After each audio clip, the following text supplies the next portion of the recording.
bagi setiap muslim. Jadi bukan fardu kifayah, tapi fardu ain. Jadi per individu, zakat fitrah itu per individu. Ala kulli muslimin hurrin, merdeka. Yamliku quta yaumal 'idi wa lailatihi. Nah, si muslim yang merdeka tadi dia memiliki qut, makanan pokok, yaumil 'idi wa lailatihi, di hari Id, hari raya, dan di malam hari raya, punya stok berlebih. Punya stok berlebih. Ini kalau di dalam mazhabnya Asy-Syafi'i. Jadi kalau dalam mazhab Syafi'i, yang penting di hari itu dia punya stok berlebih, maka pada saat itu juga dia dikenakan kewajiban zakat fitrah. Nah, kalau di dalam mazhab yang lain sama seperti zakatul mal. Sama seperti zakatul mal. Jadi zakat fitrah ini berbeda dengan zakat mal. Karena zakat mal itu ada nisab, nanti ada haul. Ini ada nisab, ada haul. Sudah nyampe nisab, nah, baru dia dikenakan wajib zakat. Ya. Atau juga dan juga disyaratkan haul 1 tahun. Ya, di beberapa tertentu, zakat harta tertentu. Misalnya zakat emas. Zakat perniagaan. Nah, itu harus nunggu setahun dan harus sampai nisab. Kalau seandainya sudah sampai nisabnya dan berputarnya selama 1 tahun, maka wajib dia bayar zakat. Berbeda dengan zakat fitrah. Zakat fitrah itu tidak perlu menunggu 1 tahun. Walaupun jaraknya itu cuma 1 jam misalnya. Ini tadi yang sering kita ceritakan. Lahir menjelang berbuka puasa di hari terakhir bulan Ramadan. Ini lahir menjelang buka puasa di hari terakhir bulan Ramadan. Lahir. Ketika tadi si anak tadi mempunyai seorang bapak yang punya kelebihan, kecukupannya berlebih, maka si anak yang baru keluar tadi masih merah-merah tadi, bau arinya masih ada, itu juga dikenakan wajib zakat fitrah. Nah, itu kalau dalam mazhab Syafi'i. Tapi kalau di dalam mazhab yang lain, yang kita kutip itu mazhabnya Abu Hanifah, zakat fitrah itu khusus untuk orang kaya. Artinya apa? Harus dia punya nisab, sampai nisab. Nah, ini. Jadi kalau seandainya mengikuti pendapatnya Abu Hanifah, kan? Karena banyak kan di rumah ini zakatnya pakai uang kan, males mereka. Padahal uang itu kalau mengikuti kaedahnya mazhab Syafi'i tidak sah. Zakat fitrah dengan uang itu menurut kaedahnya mazhab Syafi'i itu tidak sah. Harus dia dengan makanan pokok, bukan beras ya, tapi makanan pokok. Nah, makanya kita lihat makanan pokoknya Duma ini apa? Misalnya tahu, ya sudah tahu. Kalau makanan pokoknya tahu. Tapi kalau berhubung makanan pokoknya pakai beras, ya sudah wajib mengeluarkan beras. Nah, makanya orang tidak mau ribet, ya sudah ada fatwa MUI, ada ini, ada itu, sudah katanya boleh pakai uang, sudah dia ngikut. Ala kulli hal, kalau seandainya ada pendapat yang seperti itu ya, tapi kalau untuk orang yang berhati-hati dia tidak bakal mau. Nah, ini takut, saya ini ngikutin kaidahnya mazhab Syafi'i. Kalau mengeluarkan zakat fitrah pakai 2,5 kg, 2,5 kg-nya hitungannya mazhab Syafi'i. Tapi kok dikonversikan menjadi uang? Nah, ini ngaduk-ngaduk namanya. Di satu sisi dia pakai kaidah 2,5 kg, itu kaidahnya mazhab Syafi'i. Di satu sisi dia pakai uang. Mazhabnya Abu Hanifah, padahal dari kedua itu beda semua. Untuk nominal beratnya beda. Kaidahnya dalam mazhab Abu Hanifah itu beratnya itu beda. Nah, makanya kita harus hati-hati. Ibadah itu harus hati-hati, jangan sembarangan saja. Nah, kayak kalau misalnya kita sembarangan saja, takutnya selama ini tidak sah zakat kita. Ala kulli hal, tadi yang kita mau singgung tadi, bahwasanya dalam mazhabnya Abu Hanifah Zakat fitrah itu kalau seandainya dia sampai nisab. Misalnya dia punya emasnya tadi sudah sampai 84 atau 85 gram. Nah itu. Jadi kalau seandainya ada emasnya tadi sampai 85 gram, berarti ini nyampe nisab. Kena dia zakat fitrah. Atau dia ini punya hewan ternak, atau dia ini punya ladang, punya perkebunan. Zakat mal itu, ya. Yang namanya binatang ternak, yang namanya ladang, buah-buahan, harta emas dan perak, dan perniagaan. Kalau sudah sampai nisab, baru dia kena yang namanya wajib zakat fitrah. Kalau tidak sampai nisab, cuman punya beras satu karung saja di rumah, misalnya, lebihnya 1 karung di rumah. Kalau menurut mazhabnya Abu Hanifah, tidak wajib dia zakat fitrah. Karena tidak nyampe nisabnya, emas tidak punya dia, tapi beras ada dia. Nah itu kalau memang kita teliti dalam mazhab yang lain. Ala kulli hal kita ikutin mazhab Syafi'i, makanya lebih selamat ikutin segala pedoman yang secara utuh mazhab Syafi'i. Jangan ini kita ikut, ini nggak mau kita ikut. Nah, tidak boleh. Itu namanya talfiq. Talfiq itu dilarang, campur aduk itu. Jadi bagaimana Habib? Bagusnya kami ini zakat fitrahnya. Zakat fitrah paling bagus dan lebih selamat, dan kemungkinan sahnya itu persentasinya itu lebih besar. Zakat fitrahnya dengan beras. Tapi ala kulli hal, pokoknya tidak mau ikut Habib, saya mau ikut MUI, ya sudah tidak apa-apa. Saya juga nggak bakal marah juga. Cuman saya mau menyampaikan saja, kita harus berhati-hati. Kita harus berhati-hati. Nah, dalam mazhab Syafi'i zakat fitrah itu kalau seandainya di hari raya tadi dia punya stok berlebih, maka kena dia kewajiban zakat fitrah. Makanya sawaun akana dzakaran am untha, laki-laki perempuan wajib dia. Saghiran au kabiran, kecil atau besar. Makanya kalau zakat ini kewajibannya tidak harus menunggu mukallaf. Beda dengan sholat. Sholat itu belum wajib kalau seandainya dia belum mukallaf. Kalau seandainya dia belum mukallaf tidak wajib, tapi si wali si anak tadi yang belum mukallaf tadi wajib dia menyuruh anaknya tadi untuk sholat. Kalau enggak dosa deh. Kalau sudah umur 7 tahun diajak anaknya tadi untuk dikenalkan sholat. Kalau diem saja dia, diem berarti dosa. Ketika umur 10 tahun diajak sholat tidak mau, dipukul anaknya tadi. Kalau enggak, dosa orang tuanya. Nah itu kepada siapa zakat fitrah itu diwajibkan? Pertama, muslim dia, terus dia merdeka, memiliki makanan pokok di hari raya dan di malamnya. Nah, itu. Baik laki-laki, perempuan, kecil atau besar. Selanjutnya, syarat selanjutnya wa yushtaratu liwujubiha, dan disyaratkan kewajiban untuk diberikan atau membayar zakat fitrah an takuna fadilatan, harus lebih, bukan pas-pasan. Jadi lebih dia amma yuhtaju ilaihi, yang mana kebutuhan yang lebih dari yang dia butuhkan sebagai berikut. Kebutuhan sebagai berikut, mu'natuhu, kebutuhannya. Lebih enggak dari kebutuhannya? Lebih. Wa mu'natu man talzamuhu nafaqatuhu, dan kebutuhan orang-orang yang memang lazim dia nafkahi, wajib dia nafkahi. Jadi nafkah itu pertama yang perlu diprioritaskan, siapa dulu yang perlu dia nafkahi? Nafsuhu, dirinya dulu. Sudah tercukupi, tsumma zaujatuhu, kemudian istrinya, kalau dia punya istri. Fakhadimuha, kalau dia punya pembantunya. Nah, ini kita tidak tahu nih bahwa kalau kita misalnya menyewa pembantu, memang pembantu itu tinggal sama kita ya.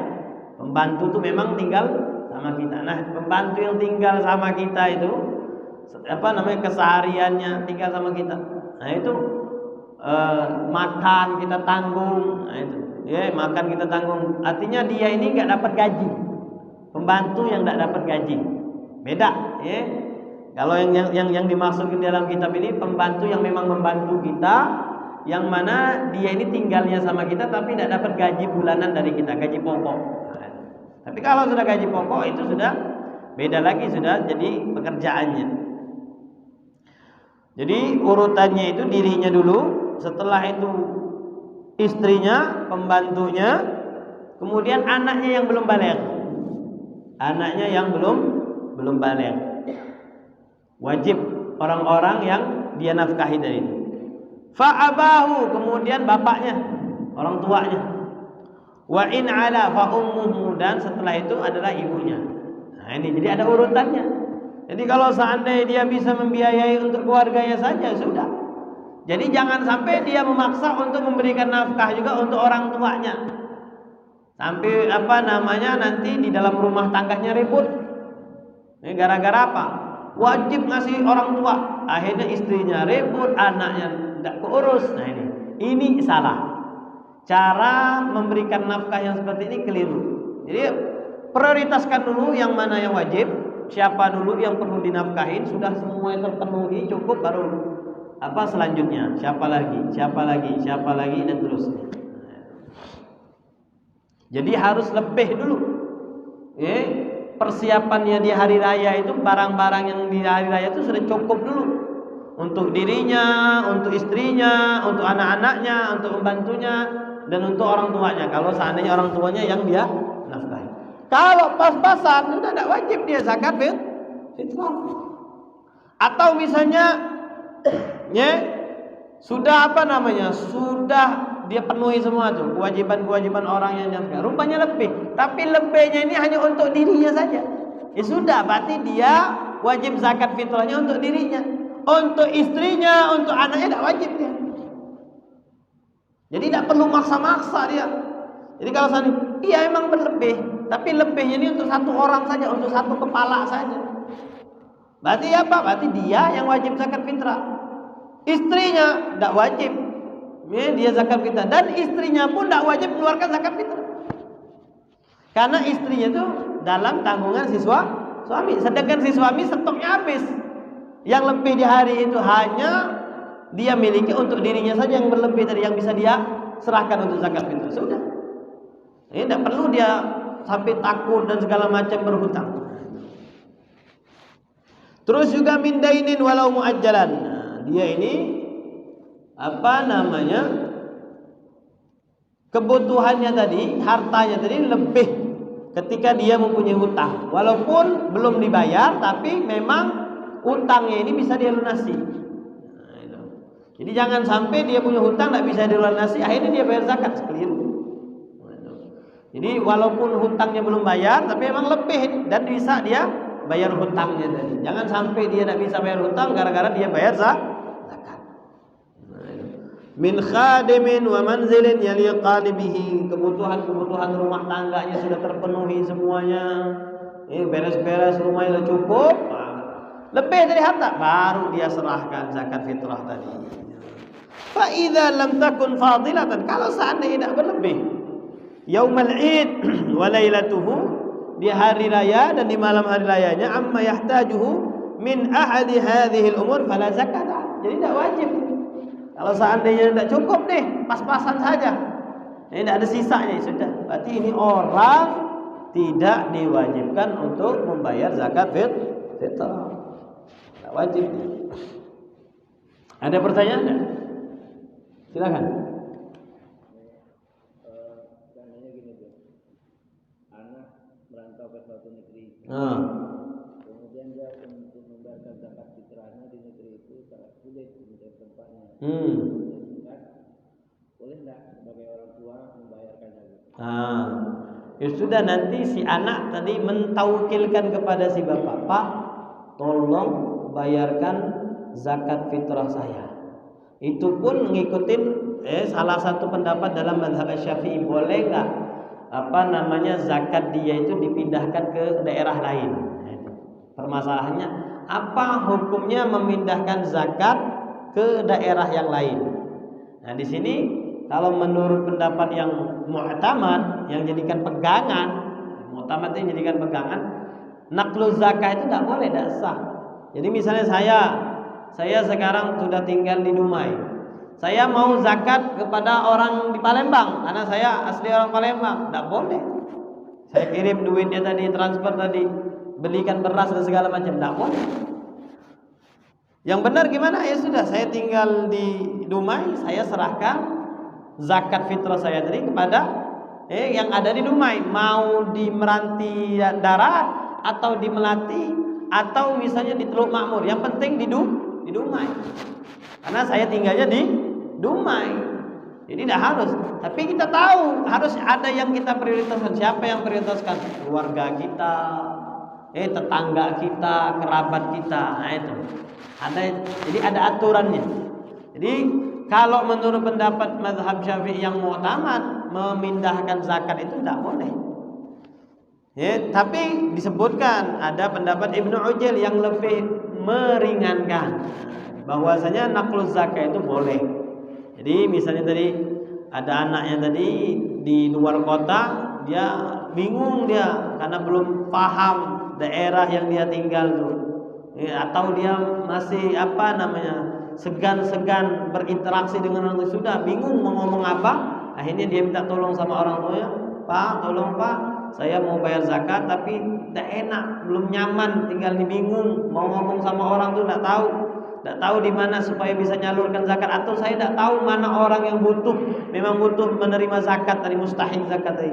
Tolong ya Pak ya, tolong zakatkan di daerah kita saja, karena kita tahu memang yang siapa saja yang butuhkan.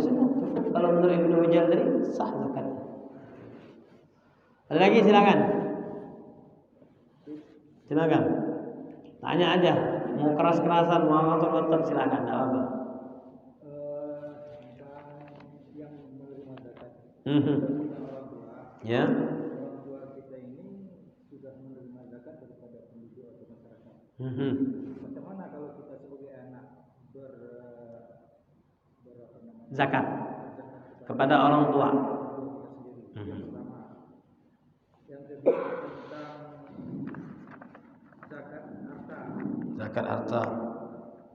Kita orang yang tidak mampu, ya. Sementara kita punya harta sebidang tanah, tapi tidak aktif, tidak menghasilkan, tanah kosong. Sementara kalau nominalnya itu diperkirakan miliaran. Sementara kita untuk mengeluarkan zakatnya kita nggak punya duit, kita punya harta ini saja lah.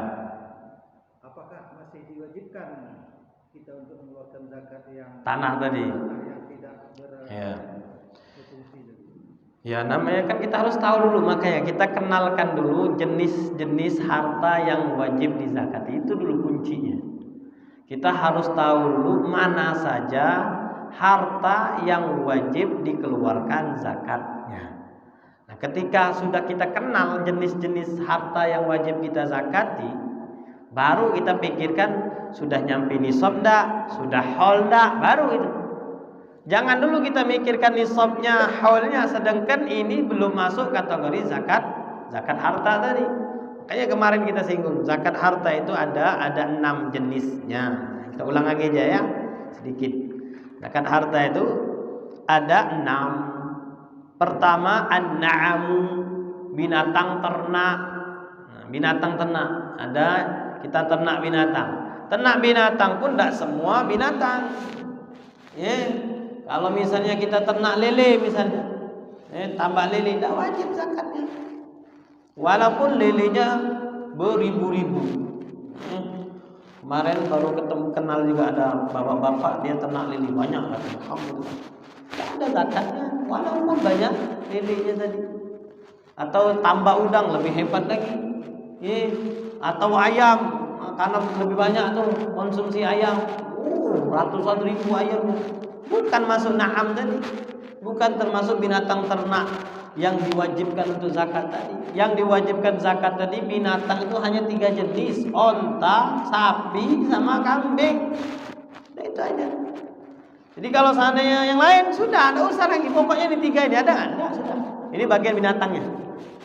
Terus yang kedua an-naqdan. emas atau perak. Jadi kalau yang punya tembaga, nikel itu apa? Tembaga bukan nikel. Beda ya. Tembaga, nikel, terus apalagi itu baja misalnya. Punya itu semua dia itu, tidak wajib dia zakat. Karena bukan kategori emas dan perak. Nah, tapi di sini An-Naqdani dulu di zaman dulu, emas dan perak ini bagian dari cara bertransaksi, alat barter untuk transaksi. Nah, sekarang apa namanya alat transaksi tadi bukan pakai emas dan perak lagi, sudah pakai apa? Pakai duit kertas. Makanya dikiaskanlah sama ulama sekarang bahwasanya uang itu setara dengan emas dan perak. Makanya wajiblah dia bayar zakat. Zakatnya zakat emas, uang tadi. Makanya kalau seandainya duitnya tadi di lemarinya banyak, ya, di lemari di brankasnya atau di ATM banyak, ya sudah. Selama setahun banyak tuh. Nah, hitung berapa? Nih, 1M berapa? 1M dibagi 10 berapa? 1M bagi 10 100 juta ya. Benar gak? 100 juta dibagi 4 25 juta. Ya sudah, dari 1M itu dia keluarkan zakat 25 juta. Itu yang kedua, emas dan perak. Terus perniagaan, perdagangan, barang-barang dagangan dia. Dagangan bajunya, sembakonya, terus misalnya dia punya ruko dagangan HP-nya dan segala macam. Nah, itu dihitung nanti selama 1 tahun. Ketika di akhir tahun tadi dihitung sampai tidak nisabnya. Nisabnya berapa? Sama seperti emas hitungannya. Nominalnya 85 atau 84 gram emas. Sama enggak? Nah, nominalnya tadi sama, maka keluarkanlah zakat dari perniagaannya tadi. Nilainya pun sama, 2,5%. Itu. Terus yang keempat adalah zakat tumbuh-tumbuhan dan zakat buah-buahan. Makanan pokok, beras, padi, jagung, nah itu yang digunakan untuk makanan pokok. Kena itu wajib zakatnya. Juga kalau seandainya punya kebun kurma atau kebun anggur, nah itu juga kena zakatnya. Yang punya kebun pisang, tidak ada zakatnya sudah. Yang punya kebun jeruk, tidak ada zakatnya. Kebun apa lagi? Kebun durian, tidak ada zakatnya. Tidak ada zakatnya sudah. Tidak keluarin zakat durian. Dari mana? Mandai-mandai, tidak ada. Tidak disebutkan bahwasanya yang diwajibkan dari buah-buahan itu hanya anggur sama kurma. Tidak ada lagi sudah. Terus, silakan. Nah, yang kelima, harta temuan. Harta karun kalau bahasa kita itu harta karun. Jadi kalau dibilang harta karun berarti yang ditemukan itu di zaman sebelum Nabi Muhammad. Ya, jadi yang namanya harta karun itu harta yang ditemukan diteliti bahwasanya ini barang ini dari zaman sebelum Nabi Muhammad. Nah, inilah yang dinamakan harta karun. Itu pun harus emas dan perak. Kalau yang dia temukan tadi giok kan mahal kan ya? Giok, terus zamrud, batu-batu yang bagus itu. Walaupun ini zaman Firaun katanya. Ya, ini zaman Firaun walaupun maka ini tidak ada wajib zakatnya. Makanya ada cerita ada orang yang rajin bersedekah itu akhirnya ketemu di dalam perut ikan batu yang sangat mahal itu. Batu yang sangat mahal. Akhirnya dijual, ini batu langka ini. Kalau kau beli sama aku bayarnya sekian. Tapi kalau kau jual sama toko yang lebih besar, dia bakal bayar lebih mahal lagi. Dibawa sampai 3 kali, dapat uang sangat berlipat-lipat. Akhirnya tetap dia sedekahkan separuhnya. Karena emang kebiasaan dia tadi sedekahnya itu separuh. Dapat uang misalnya 10.000, ya 5.000 dia sedekahkan. Ketika uangnya pun banyak, dia sedekahnya separuh. Jadi kalau misalnya dia dapat 1M 500 juta dia sedekahkan. Tapi kalau orang kan beda. Orang sekarang beda. Kalau yang kecil ya dia kasih banyak. Tapi kalau sudah M bingung dia. Wah, ini banyak. Ya, zakat temuan barang. Dan yang terakhir tambang.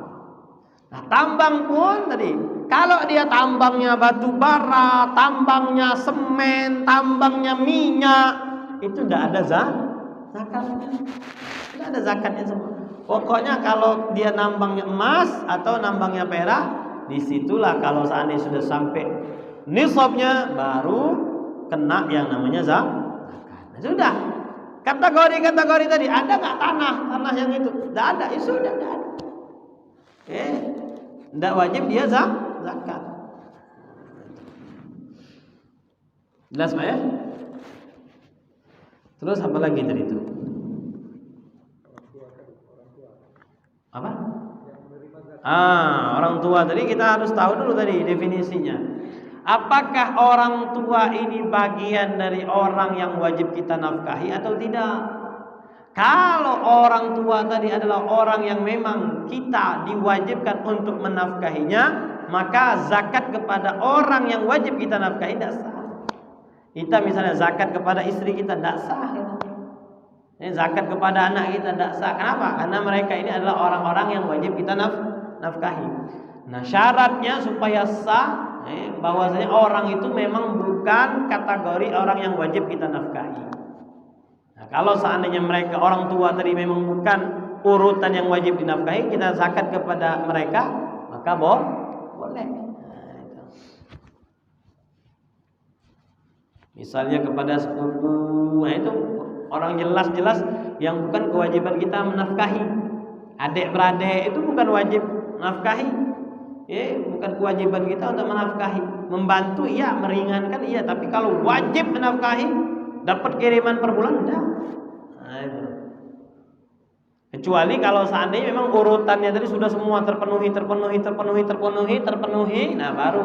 Nah, jadi kita harus tahu dulu urutan siapa saja yang wajib dinafkahi. Tapi di sini belum ada disebutkan secara detail, secara perinci. Jadi tidak bisa kita nyebutkan siapa saja urutannya itu.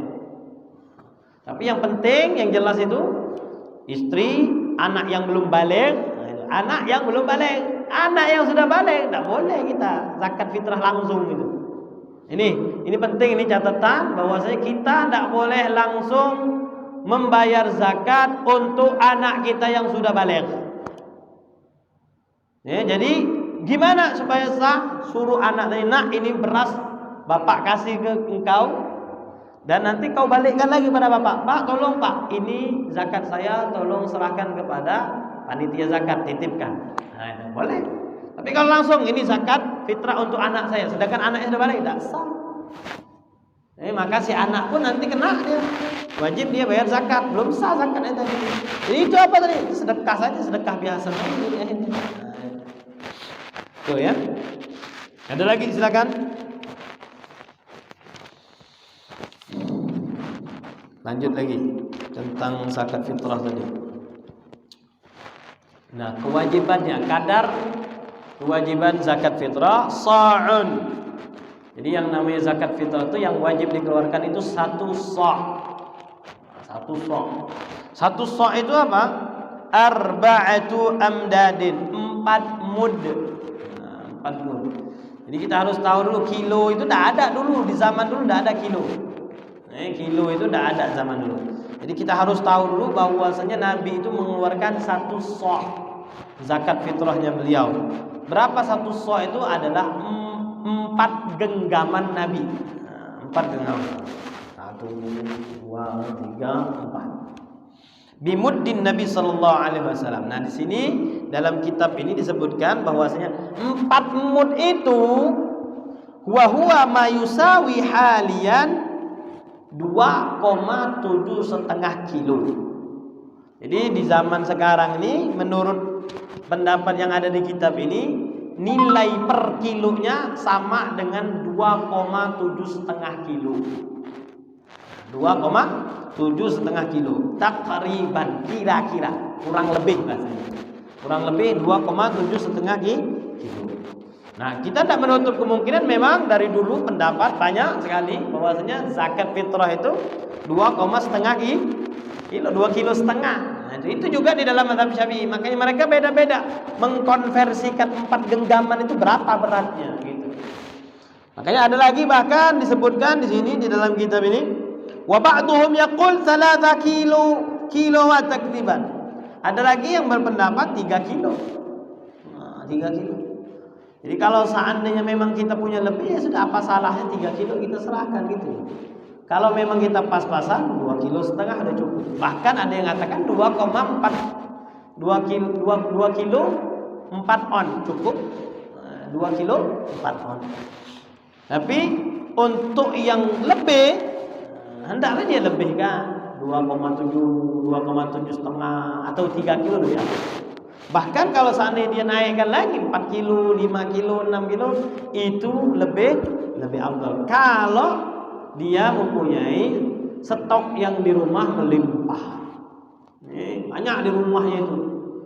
Seperti berkarung-karung beras. Masa dia ngasih cuma 2,5 kilo, sedangkan di rumahnya itu ada tumpukan beras yang begitu banyak. Nah, kalau perlu dia kasih satu orang tuh 1 karung. Nah itu kadar wajib zakat. Jenis zakat fitrah itu min ghalibi qutil balad. Harus makanan pokok daerah tersebut. Jadi zakat fitrah itu harus menggunakan makanan pokok di daerah tersebut. Wa yujzi'ul jinsul a'la 'anil adna alladhi huwa ghalibu qutil balad. Nah, yang harus jadi catatan, zakat fitrahnya tadi, berasnya tadi, kalau kita mengeluarkan beras tadi, berasnya itu harus sama dengan beras yang kita makan.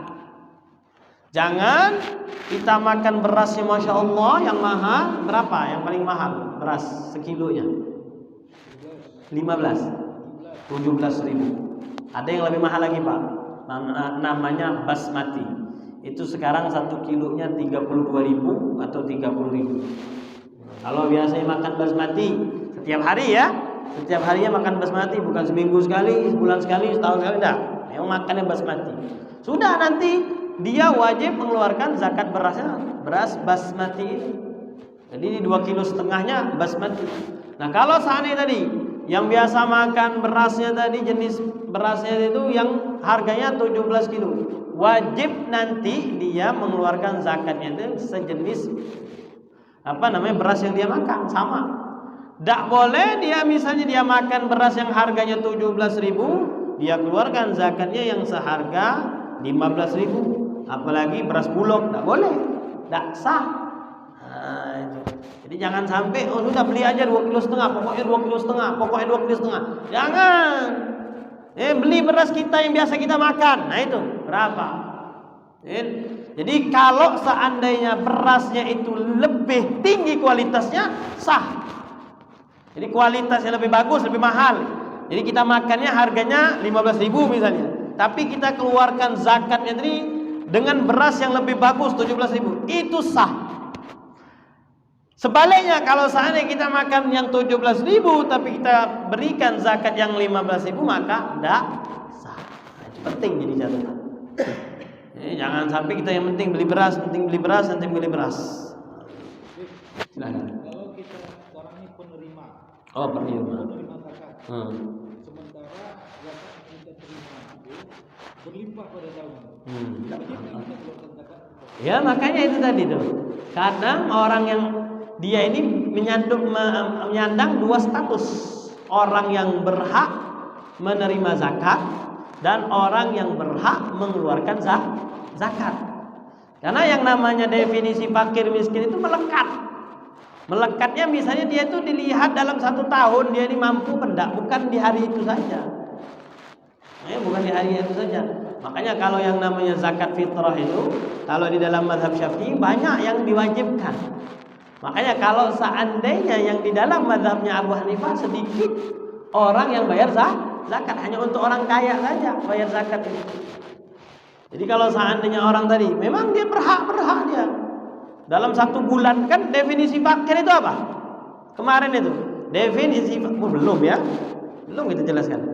Nah, definisi fakir dan miskin itu adalah orang, kalau fakir huwallazi laisa lahu malun wala kasbun aslan. Itu definisinya fakir.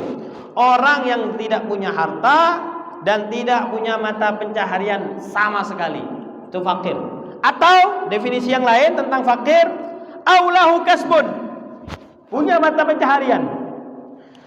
Au malun, punya harta lakin la yaqa'u mauqi'an min kifayatihi, tapi tidak cukup untuk memenuhi kebutuhannya. Mat'aman, dari segi makanan, wa malbasan, dari segi pakaian, wa maskanan, dari tempat tinggal. Tidak cukup dia. Ya, punya dia tempat tinggal, punya, tapi tidak mencukupi dia. Rumah itu sempit, anaknya banyak, bergelimpangan. Ya, kadang kaki sana gini. Ya. Terus dia punya bajunya jelek sekali. Ya. Nah, itu makanan jelas. Bi'an, nah, contohnya kan bi'an yuhassila aqal min aqalla min nisfi ma yakfihi, separuh dari kebutuhannya. Dia hanya mendapatkan separuh dari kebutuhannya dalam sebulan. Dalam sebulan dia membutuhkan uang 2 juta, untuk kebutuhan sebulan itu, tapi yang dia dapatkan hanya 700 atau 800 ribu. Orang yang penghasilannya selama 1 bulan 800 ribu, toh ukuran standar di daerah tersebut bahwasanya kebutuhan itu 2 juta baru tercukupi, rupanya dia dapat cuma 800 ribu selama 1 bulan. Ini orang kategori fakir. Nah, itu. Jadi si penerima tadi dia statusnya memang fakir, tapi pas waktu hari itu, dia lebih sudah keluarkan zakat. Tapi yang namanya status dia fakir, dia melekat. Melekat. Berbeda kalau memang dia sudah menjadi kaya. Rupanya dia dapat stok tadi, tahun berikutnya tadi. Tahun ini dia orang yang mustahik zakat, orang yang berhak menerima zakat. Tapi rupanya dapat kiriman dari orang-orang, rupanya dia jadi mandor, juragan beras misalnya. Jual beras, tahun berikutnya di kaya raya, rumahnya langsung berubah. Makannya langsung berubah dan segala macamnya. Ya sudah, berarti tahun berikutnya ini orang sudah tidak boleh lagi dia menerima zakat. Tidak boleh lagi dia menerima zakat. Sudah berubah statusnya. Tapi kalau seandainya cuma hari itu saja, tetap dia menerima zakat, berhak menerima zakat. Itu kalau yang fakir. Kalau miskin mirip-mirip definisinya, tapi lebih enakan nasibnya ketimbang fakir. Kalau yang namanya miskin itu selama 1 bulan, misalnya contohnya dia untuk standarisasi daerah sekitarnya itu 2 juta, dia mendapatkannya 1.500.000, 1.600.000, 1.800.000. Tapi kalau untuk cukup-cukupan, kalau dipas-pasan pas, tapi kalau dikatakan cukup, sama seperti orang-orang di sekitarnya tidak cukup, karena orang di sekitarnya 2 juta, dia dapatnya per bulan 1.500.000, 1.600.000. Itu kategori miskin. Ada lagi? Silakan. Sudah balik. Apakah harus kita sampaikan ini zakat fitrah? Iya. Menyerahkan lagi. Iya, dari segi akadnya saja. Biar biar ada ucapan tadi. Ini biar Bapak saja, tapi kamu nanti bilang, "Pak, saya terima barang yang Bapak kasih ke saya dan langsung saya wakilkan ke Bapak untuk dibayarkan zakat saya tadi." Nah, itu sudah cukup itu. Yang penting ada ijab dan qabulnya itu. Karena kan yang namanya halal dan haram itu orang perempuan asalnya halal asalnya haram jadi halal kan? Dari apa? Dari ijab qabul. Dari ijab qabul, saya nikahkan, saya terima. Nah, itu. Jadi asalnya halal jadi haram, asalnya haram jadi halal. Padahal cuma segitu saja, bentuknya bentuk ucapan saja. Nah, begitu juga zakat tadi. Tidak boleh kalau seandainya langsung si bapak tadi menyerahkan si zakat untuk anak tadi tanpa sepengetahuan si anak tadi. Makanya bilang aja, nanti kamu ucapkan, bapak bakal tuntun, ini bapak berikan kamu beras, nanti kamu bilang, "Pak, saya terima berasnya dan saya titipkan kepada bapak untuk beras tadi diberikan kepada yang mustahil. Dan selesai lagi. Simpel. Kita menyerahkan ke amil, apakah harus zakat lagi? Kalau ini amil apa petugas zakat itu? Nah itu. Kalau amil bagus ya, tapi kalau petugas zakat itu namanya sistemnya taukil, perwakilan. Jadi bapak itu sudah wakilkan lagi.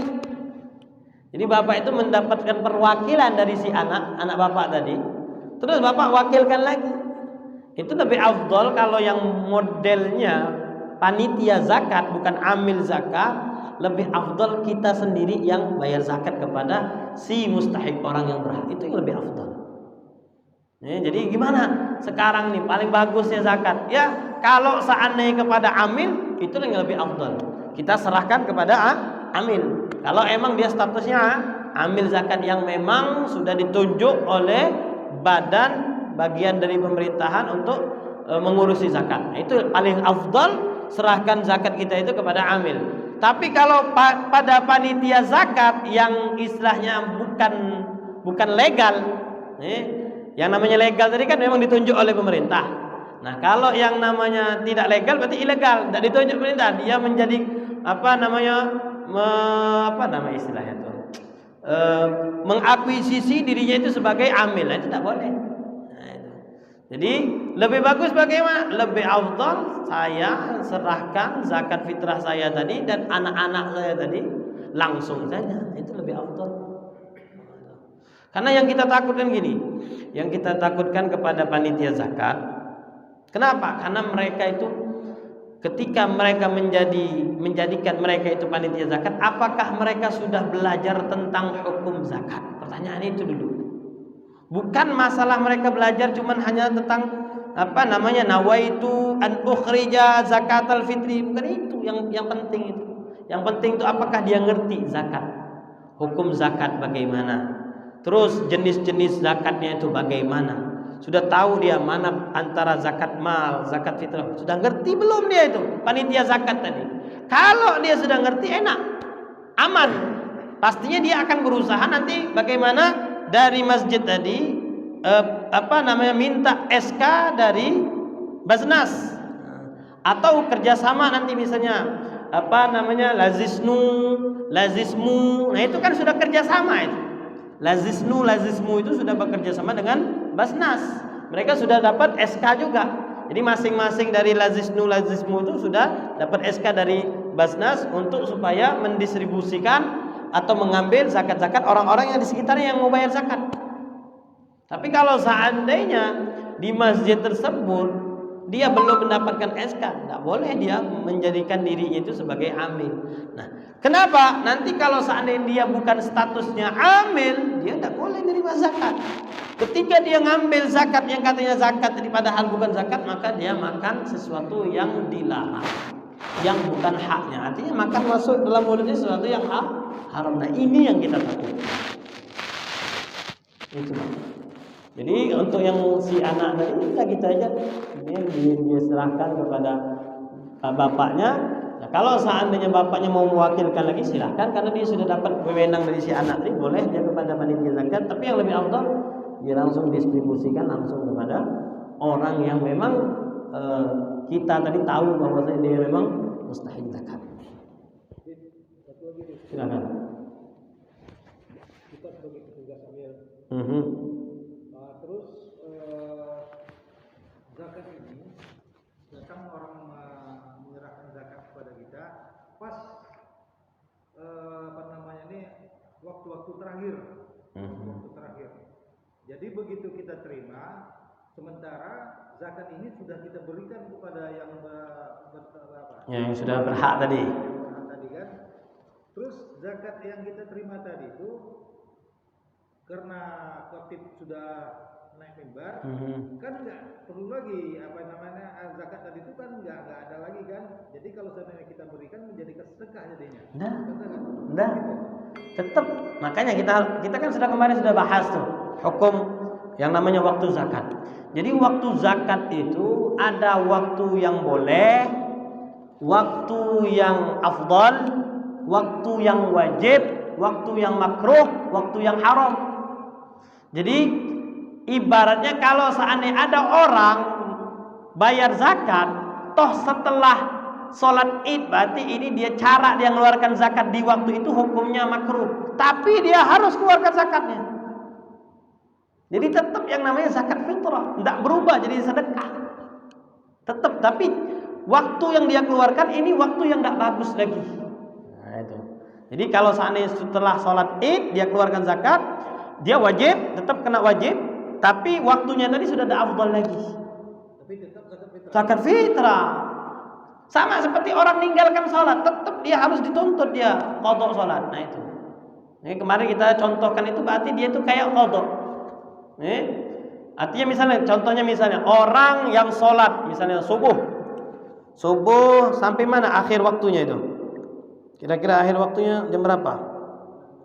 6? Nah, itu sudah keluar ya.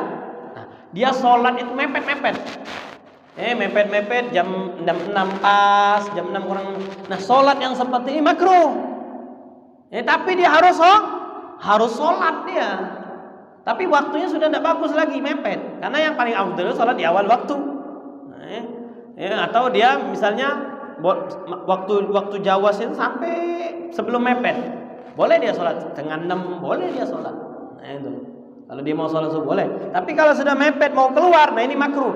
Kalau seandainya waktunya tadi memang sudah bakal habis, makanya sholat dia tadi, dia kena dosa kalau dia tanpa udzur. Tapi mau tidak mau dia harus sholat. Nah itu. Begitu juga zakat.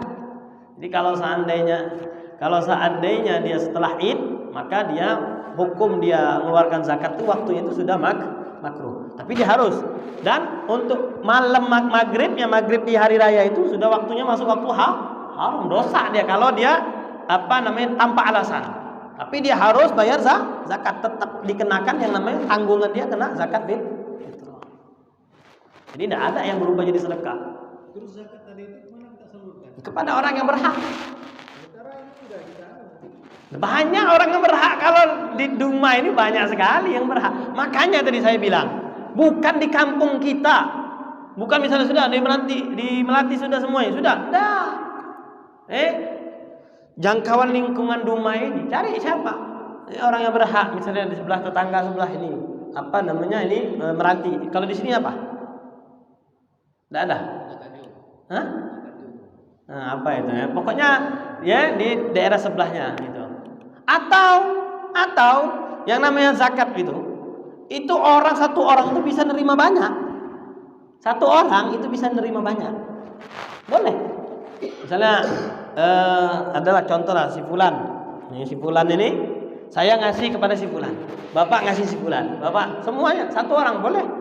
Boleh. Karena emang ini orang yang memang berhak nerima zakat. Orang yang masuk kategori yang berhak nerima zakat. Ya, jadi orang-orang pengasih zakat memang berhak. Nah, itu. Jadi bisa lebih dan tidak lebih. Tadi siapa yang kurang, siapa yang dikit, yang anaknya lebih banyak sudah kasih zakat tadi. Makanya untuk penyerahan zakat pun, pendistribusian zakat pun bukan rata sama 2,5 kilo sebenarnya. Kadang dia ini mestinya dikasih 10 kilo. Karena anaknya banyak. Anaknya ada 12, satu lusin. Jadi makannya pun mungkin satu hari lebih dari 1 kilo kan. Ini lebih 1 kilo berarti. Nah itu Pak cara cara membagikan zakat itu. Bukan rata-rata semua sudah dapat, sudah. Gitu. Ada lagi silakan.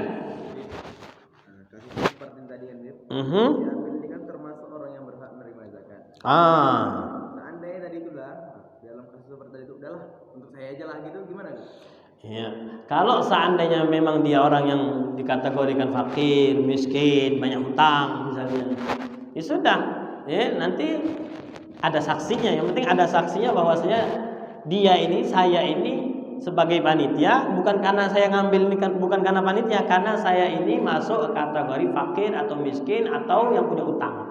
Kata yang tadi rombongan yang lain, panitia yang lain sudah memang kau ini berhak, sudah dikasih, sudah cukup. Hah? Kalau ambil yang resmi tidak perlu, tinggal ngambil aja dia, Memang sudah ditentukan bagiannya kalau ambil. Anda, kalau istri tidak perlu izin. Istri tidak perlu izin, anak yang belum balik tidak perlu izin. Nah, tidak perlu izin. Ya, yang perlu izin itu anak yang balik, karena memang anak balik itu bukan tanggungan nafkah kita lagi, bukan tanggungan nafkah orang tua lagi gitu. Makanya ketika bukan tanggungan nafkah itulah tadi. Makanya kalau seandainya ada seseorang yang senang sama kawannya misalnya, dan kawannya ini susah misalnya, dia pengen zakat fitrah untuk kawannya tadi, ngomong dulu sama kawannya tadi. Sudah kau zakat fitrah aku yang nanggung ya. Tapi ini nih, tolong nih. Ini aku serahkan pada kau, nanti kau titipkan lagi sama aku. Sudah. Boleh zakat seperti itu. Ada lagi? Sampai mana tadi kita tadi? Masih tentang kadarnya ya. Terus jenisnya tadi ya. Sudah jenisnya tadi.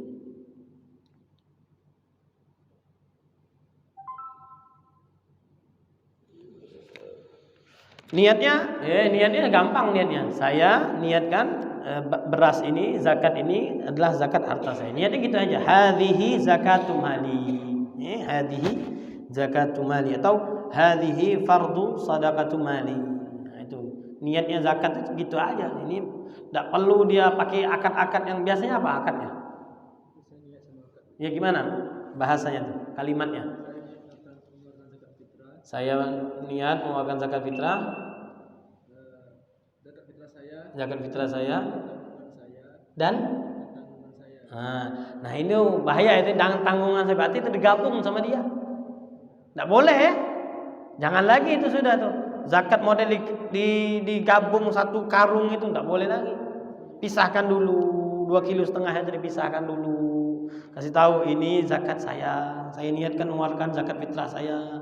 Ini zakat istri saya, ini zakat anak saya yang masih kecil, ini zakat anak saya sudah balik. Jangan langsung satu karung, 20 karung, 20 kilo. Belum. Jangan itu. Keliru cara zakat seperti itu. Iya makanya tolong ditontonlah sedikit-sedikit dikasih. Masalah nanti mereka menerima dan tidak menerima itu nanti biar ya. Yang penting kita ini jangan sampai kita punya tanggung jawab amar ma'ruf nahi munkar. Ini loh amar ma'ruf nahi munkar. Amar ma'ruf nahi munkar itu yang seperti ini. Kalau ada yang mungkar kok kita diam, kita ngerti. Kita sudah belajar. Berbeda kalau tidak belajar. Belum belajar. Kita sudah belajar aturannya, kita makanya harus tahu aturannya. Ketika sudah ada aturannya kok kita diam, acu tak acu. Nah, ini yang bakal dihisap ini. Kenapa ada kemungkaran, ada kekeliruan, kok kamu diam? Nah, ini yang bakal kena nanti. Nah, minimal kita sampaikan. Nanti masalah dia menerima dan tidak terima, kita bukan la ikraha fiddin. Jadi kita tidak bisa maksa. Orang yang penting kita ini disuruh tabligh. Yang penting kita sampaikan. Ketika sudah nyampaikan, masalah nanti diterima dan tidak terima itu sudah keluar tanggung jawabnya kita tadi. Bahwa saya tanggung jawab amar ma'rufnya tadi sudah lepas. Tapi kalau kitanya sudah tahu nih, salah ini, keliru nih, kita cuek aja, takut, tidak enak, minder, tidak pede dan segala macamnya. Saya ini bukan ustaz, tapi saya tahu ini salah ini. Diam dia, kena. Minimal kita sampaikan. Nah, sampaikannya dengan wajadil bil hikmah. Nyampaikannya dengan hikmah, dengan bagus, tutur katanya yang baik gitu. Ini gimana? Bapak ngerti enggak masalah zakat itu? Kalau misalnya Bapak ngerti, ala kulli hal. Tapi kalau Bapak tidak ngerti, kayak gini cara zakat yang benar tuh seperti ini. Nah, nanti kalau dia marah-marah segala macam sudah. Yang penting tugas saya lihat ada yang salah, itu tanggung jawab saya sudah sampaikan. Nah, itu aja sudah. Tidak usah kita ribut-ribut. Tidak ngerti, jangan sampai saling. Nah, itu. Yang penting disampaikan dengan baik-baik. Ketika sudah disampaikan dengan baik-baik, diterima, alhamdulillah, dapat pahala kita. Nah, kalau tidak diterima nanti kita sudah lepas dari tanggung jawab amar ma'ruf nahi munkar. Itu seperti nama Pak.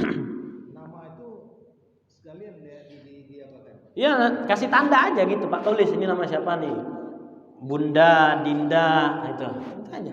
Ini istri saya. Ya, ini ya, karena memang harus dijelaskan bahwasanya kan zakat itu kan harus dijelas ini zakat siapa. Nah, itu makanya kalau zakat model beli beras itu tidak sah itu. Ini tidak boleh. Orang sudah beli beras nih. Ini kan milik orang. Rupanya dia jual lagi. Sudah dapat izin belum? Misalnya ada sebagian masjid itu, dia punya beras nih. Bahwasanya orang tuh beli beras sama ini. Sudah beli beras nih, berarti kan milik orang lain. Kok dia jual lagi? Mana boleh? Kita sudah punya barang nih. Rupanya barang kita dijual sama orang lain. Mana boleh kayak gitu. Makanya tidak sah yang zakat fitrah model beli-beli kayak gitu. Jadi bagusnya, makanya kita nih maksudnya caranya supaya lebih hati-hati, kasih nama, tandain. Nih zakatnya nama anak saya, ini saya. Itu lebih afdal, lebih ke hati-hati. Ya. Iya, ini zakat saya, zakat istri saya. Jangan digabung-gabung. Ada lagi? Masih banyak sebenarnya pembahasan zakat ini. Tapi insya Allah yang poin-poin yang sering terjadi di masyarakat itu insya Allah sudah kita sampaikan sedikit. Tinggal masalah amil saja sama fisabilillah yang suka diributkan itu. Ya, fisabilillah sama amil insya Allah kalau seandainya nanti hari Sabtu perlu dijelaskan, nanti kita singgung sedikit. Insya Allah sudah cukup waktunya. Ya. Sudah cukup, sudah insya Allah tinggal ngamalinnya aja. Berani nggak kita ngamalinnya itu, mempraktekkannya itu. Kadang ya itu tadi yang susah itu ngamalinnya, berat. Karena di masyarakat gitu. Bahasanya di masyarakat sudah seperti ini, takut ya. Takut, justru dia merasa kok kayaknya yang salah ya. Padahal yang saya pelajari yang benar seperti yang umumnya itu salah, tapi kok saya ini takut. Kok saya ini yang merasa salah itu? Kenapa? Karena kita takut tadi. Coba kalau misalnya kita berani fight terus bahasanya. Fight. Jadi orang-orang tadi akhirnya kayaknya benar salah itu, kok dia gencar sekali. Akhirnya disitulah nanti insyaallah mudah-mudahan bisa merubah kalau ada yang selama ini keliru gitu. Yang penting lurus saja, lempeng aja gitu. Jangan takut. Silakan. Kalau yang di masjid yang ditunjuk oleh pengurus, apakah sudah bisa dikatakan amil? No. Itu namanya petugas. Petugas panitia perwakilan zakat. Ya silakan. Jadi dia itu cuman perwakilan. Jadi misalnya gini, saya sebagai muzaki, orang yang zakat, saya nitipkan, Pak, misalnya Bapak apa siapa nama? Pak? Nah, Syahrizal. Nah, Bapak misalnya contohnya sebagai panitia zakat tadi ditunjuk. Pak, saya titipkan ya Pak ya. Zakat saya ini kepada Bapak, nanti tolong Bapak serahkan kepada orang yang berhak menerima zakat. Artinya saya ngomong tadi wakil. Jadi Bapak itu sebagai perwakilan saya. Nanti untuk membagikannya, mendistribusikannya, bukan amil. Ya, bukan amil. Amil itu dia yang ambil. Kalau ini Bapak ini cuma menerima titipan. Kalau yang ambil dia ngambil dari rumah ke rumah diambil. Mana zakatnya? Mana zakatnya? Mana zakatnya? Itu ambil. Tapi kalau yang namanya di masjid itu rata-rata ya namanya dia penerima penitipan zakat. Kami menerima titipan zakat. Itu sudah berarti Pak wakil, bukan amil. Jadi tidak boleh dia masuk kategori sebagai amil. Tidak boleh nanti dia dapat zakatnya zakat dari amil. Wallahu a'lam. Boleh? Ya. Ada lagi? Wallahu a'lamu bis-shawab. Subhanakallahumma wa bihamdika asyhadu an la ilaha illa anta astaghfiruka wa atubu ilaik. Taqabbal